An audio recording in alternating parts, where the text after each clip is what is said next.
পরিস্থিতি যখন যেমন তখন তেমন করেই চলতে হবে।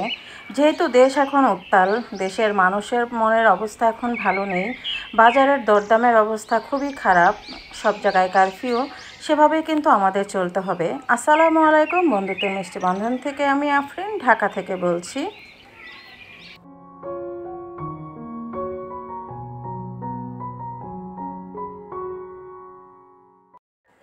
সবাই কেমন আছেন? আশা করছি দেশ ও দেশের বাহিরে যে যেখান থেকে বসে আমার আজকের ভিডিওটি দেখছেন সবাই সুস্থ আছেন, ভালো আছেন। আমরাও আলহামদুলিল্লাহ ভালো আছি।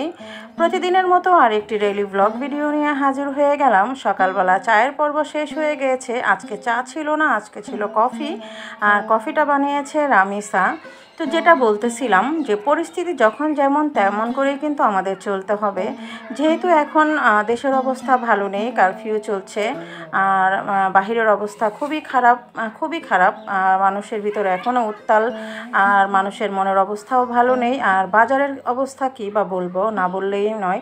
বাজারের অবস্থা তো খুবই খারাপ, এত দাম, যে জিনিসে ধরবো সেটাই আগুন। সবজি থেকে শুরু করে মাছ মাংস থেকে শুরু করে সব কিছুরই দাম, কারণ যেহেতু পণ্য সেভাবে বিক্রি করতে পারছে না, যানবাহনের সমস্যা, সব দিক থেকে চিন্তা করলে আসলে আমাদের জনজীবন কিন্তু দুর্বিষহ হয়ে পড়েছে। তো সেই সব কিছুর ভিতর থেকেই কিন্তু আমাদের বেঁচে থাকতে হবে, চলতে হবে। আমাদের কর্মজীবনও চলছে, চলবে, এভাবেই কিন্তু আমাদের সব কিছু মেনে নিয়ে কিন্তু সামনে এগিয়ে যেতে হবে, এটাই কিন্তু স্বাভাবিক। তো এখানে হচ্ছে আমি পটল ভেজে নিচ্ছি, কারণ পটলটা আমার বাসায় শুধুমাত্র আমি একাই খাই। আপনাদের ভাই আমার সাথে একটু হালকা খায়, কিন্তু রামিসার একবারেই পছন্দ না। রামিসার পছন্দের শুধু একটা আইটেম তৈরি করছি, তাতেই হয়ে যাবে। এখানে আমি আজকে চিকেন রান্না করছি, আর চিকেনটা আজকে একটু অন্যরকম করে রান্না করব। এখানে দিয়েছি আমি শুকনো মরিচ, তেজপাতা, এলাচ, দারচিনি দিয়ে একটু হালকা একটু নেড়েচেড়ে দিয়েছি, এতে করে খুব সুন্দর একটা অ্যারোমা হয়। এরপরে পেঁয়াজ কুচি দিয়ে দিয়েছি, দিয়ে দিলাম স্বাদ মতো লবণ, দিয়ে দিচ্ছি এখানে রসুন বাটা। আমি যখন ব্রয়লার মুরগিটা রান্না করি তো রসুন বাটাটা আমি সবসময় একটু বেশি দেই, তাহলে যে ব্রয়লারের একটা গন্ধ আছে সেই গন্ধটা কিন্তু চলে যায়। আমি কিন্তু এখানে রসুন বাটা দিয়েছি 3 থেকে 4 টেবিল চামচেরও মতো, আদা বাটা দিয়েছি 1 টেবিল চামচ পরিমাণ, হলুদের গুঁড়া 1 টেবিল চামচ পরিমাণ, আর লাল মরিচের গুঁড়াটা একটু বেশি দিয়েছি, 1 টেবিল চামচের বেশি, আর ধনিয়ার গুঁড়া আর জিরে গুঁড়া 1 টেবিল চামচের মতো দিয়ে ভালো করে কষিয়ে নিব। ব্রয়লার মুরগি যখন আমি এভাবে রান্না করি তখন কিন্তু খেতে খুব টেস্টি হয়, রসুনের একটা ফ্লেভার পাওয়া যায়। আর এখানে দেখতে পাচ্ছেন আমি আজকে লেগ পিসটা বেশি, কারণ এই চিকেনটা আমি রেখেছিলাম চিকেন ফ্রাই করে, মানে তৈরি করে দিব।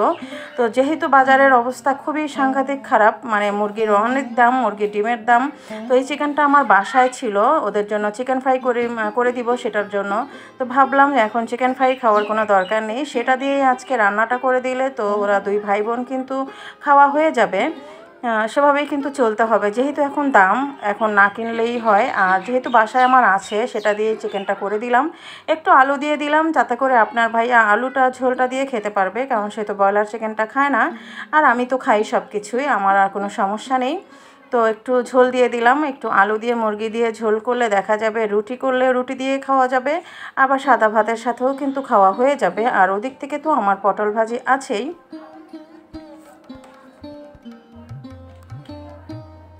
এদিক থেকে কিন্তু ব্রয়লার মুরগি হতে কিন্তু বেশি সময় লাগে না। তো আজকে কিন্তু আর বেশি কোনো কিছু রান্না করব না, ওদিক থেকে পটল ভাজি আছে আর এদিক থেকে চিকেনটা করে নিয়েছি, রামিসার হয়ে যাবে আর বাবুরও হয়ে যাবে।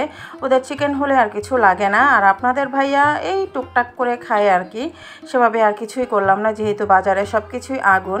তো বছরের শেষ হতে চললো আর কি কাঁঠালের। তো আপনাদের ভাই একটা কাঁঠাল নিয়ে এসছে, আর এই লাস্টের কাঁঠালটা মনে হচ্ছে অনেক ভালো, কারণ আমি খাওয়ার পরে দেখলাম খুবই ভালো, আর শেষ কাঁঠালটা ভালোই লাগলো।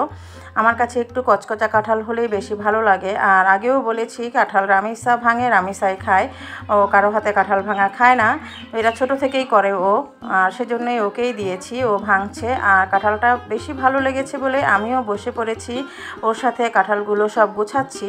আর কাঁঠাল কিন্তু অর্ধেক ভেঙে ভেঙে আমরা বাসায় রাখি না, তাহলে সারা ঘরে কেমন একটা কাঁঠালের গন্ধ আসে আর কাঁঠালটার টেস্টটা পাওয়া যায় না। তো সেজন্য সবগুলো কাঁঠালই ভালো করে ছুটিয়ে নিব, নিয়ে কোয়াগুলো ভালো করে পরিষ্কার পরিষ্কার করে যা খাওয়ার তা খাবে। আর বাকিটা কিন্তু একটা এয়ারটাইট বক্সে কিন্তু আমি ফ্রিজে রেখে দিব। আর এয়ারটাইট বক্সে রাখলে কি হয়, ফ্রিজে আর কোনো কিছু থেকে গন্ধ আসে না, কাঁঠালের গন্ধটা আসে না। এভাবে আপনারা রাখবেন। আর ঠান্ডা হওয়ার ফলে কিন্তু কাঁঠালটা খেতে কিন্তু বেশি টেস্টি হয়। তো ছোট্ট করে আজকে একটা ব্লগ আপনাদের সাথে শেয়ার করলাম, আশা করছি ভালো লাগবে। আর ভালো লাগলে লাইক কমেন্টস করে দিবেন। আর যারা আমার ফেসবুক থেকে দেখছেন তারা চাইলে কিন্তু আমার পেজটা ফলো করে দিতে পারেন। আল্লাহ হাফেজ, সবাই ভালো থাকবেন।